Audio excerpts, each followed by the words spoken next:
rundown. Joining us live from Sydney, Australia is Davis Fang. Good, I never get this right. Evening. Morning, evening. Good. Oh, look, you're very dressed down today. You've actually got a degree. Yes, I am. Amazing. I've got two Quite degrees. warm. Sorry, it's getting quite warm, is it? What temperature is it? Yes.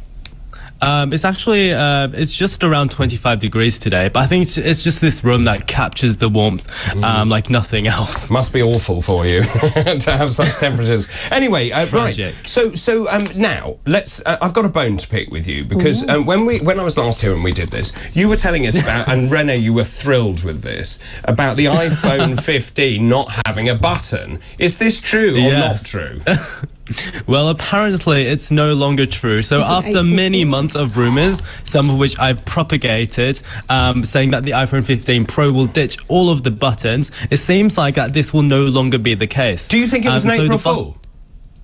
It probably wasn't, because according to serial leaker Minchi Kuo, who is one of the main Apple leakers, the decision was due to unresolved technical issues before mass production. But since there's still so many months until the iPhone 15 Pro is supposed to be out, it's probably going to be October or November this year. This probably won't impact production too much. So are we sure we're sure now that the buttonless rumours they're false, so they will have a button? Yeah, so the physical buttons will remain, but the rumor was that the buttons will be replaced by solid-state buttons. So basically, they don't press down, but you still feel a little bit of a vibration through a vibration motor. So we'll have to wait until iPhone 16 Pro for that. Rene, behave. Sorry, she's just noises off over there. Now, this next story I think is a really good one, actually. We were talking about this on the talk, and of course the government is obsessed with net zero, and the opposition is obsessed with net zero, pushing everyone into electric cars. But there's a real problem with electric cars because the batteries are very heavy. And what are the implications of that, Davis? Yes, there's many implications to heavier cars, including pedestrians being more at risk and roads wearing down faster. But the latest one that we've all discovered is that these multi-storey car parks that everybody uses, a lot of them are getting pretty old, and not all of them are weighted to support the heavier electric cars. Because apparently there's over 6,000 multi-storey car parks in the UK built to support the weight of a 1974 Ford Cortina, which weighed roughly 1.4 tons, which was quite heavy for back in the day. But the modern equivalent, which is the Tesla Model 3, weighs over 2.2 tons, which is around 50% more. And that's because the batteries are just so heavy. And the differences don't just end there. For example, a modern Volkswagen Golf, which is a petrol car, weighs around 1.4 kilograms, which is a lot more than the classic Golf back in the day. Not kilograms. For around tons, I should say. They weigh around 800 kilograms. But the new ID3, which is sort of the Golf equivalent, weighs 1.9 tons. And these cars are relatively lightweight now, as a lot of people are buying SUVs now, which weigh 2, 3, or even 4 tons in the case of the new Hummer EV. So, yeah, this infrastructure really needs to be upgraded to support the weight of electric cars.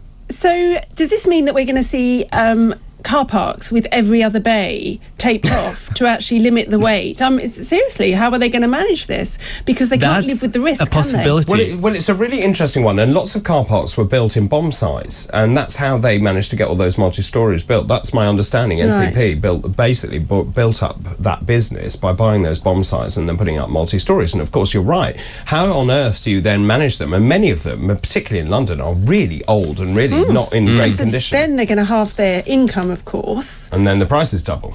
It's really great, this net zero thing. It's really interesting. I don't know that are we alone around the world in that? I don't know. I don't know if many other countries have multi-storey car parks. No, this is a worldwide problem. This is a worldwide problem that everybody is facing. And let's also not forget that every single one of these car park spaces needs a charger as well. And that will add weight and infrastructure and cost. And it's just going to be a bit unbelievable, really. Absolutely. Okay, let's talk about laptops now. Yes, because laptop sales over the past quarter, year on year, have dropped by over a third, which is the most in recent memory. And this is mainly because of the cost of living crisis, not just in the UK, but also across the world. And this time, no brand was spared, because in the past few years, Apple has, been increasing their sales despite the rest of the economy going down, but not this year, because HP's gone down 24%, Asus, Dell, Lenovo 30%, and Apple is affected the worst by over 40%. And this has actually caused Apple to pause production on their brand new fancy M2 computer chips. And while this was only a minor upgrade over the M1 line, we're just thinking that consumers are basically just not willing to upgrade in a time of such uncertainty during a weak economy, and also that, they've all upgraded during COVID, and computers last a lot longer than just a few years these days. Well, also, could it possibly be that with so many people working from home now because of COVID, that they got their computers supplied by work, so they don't need a laptop? That's a great point. I hadn't thought about that. I couldn't live without my laptop, to be fair, and I regularly spill coffee and things on it, so I often have to upgrade. But I don't have an employer who is supplying me with a computer at home. That's really interesting. Did really sales go up in COVID, Davis? Yes, sales went up massively. That's why, Apple, increased their sales so much during that period. Also, they did that during when they were rolling out their new processors, the M1, so they were doing fantastically. So basically, they just had a longer way to fall than their competitors. And however, they are coming out with the new 15-inch MacBook Air, which might turn the tide a little.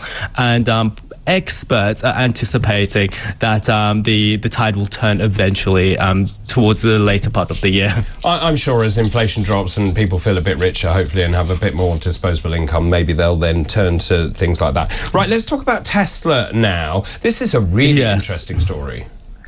It's a little bit scary because, as we all know, Teslas are quite smart vehicles. They've got a lot of cameras attached, which can be good. For example, if someone crashes into your car, you know exactly who did it, even if you weren't there. But it's not all good, because a number of Tesla owners in the US are suing the company because employees are allegedly able to use the many cameras that are supplied on the cars to spy on customers, which just isn't great, is it? So they've been able to access customers' cars, cameras, surprisingly easily within the company, and even they've been sharing images and videos of people's houses and even naked customers via internal group chats. As you might imagine, that's quite alarming. Hang on a minute.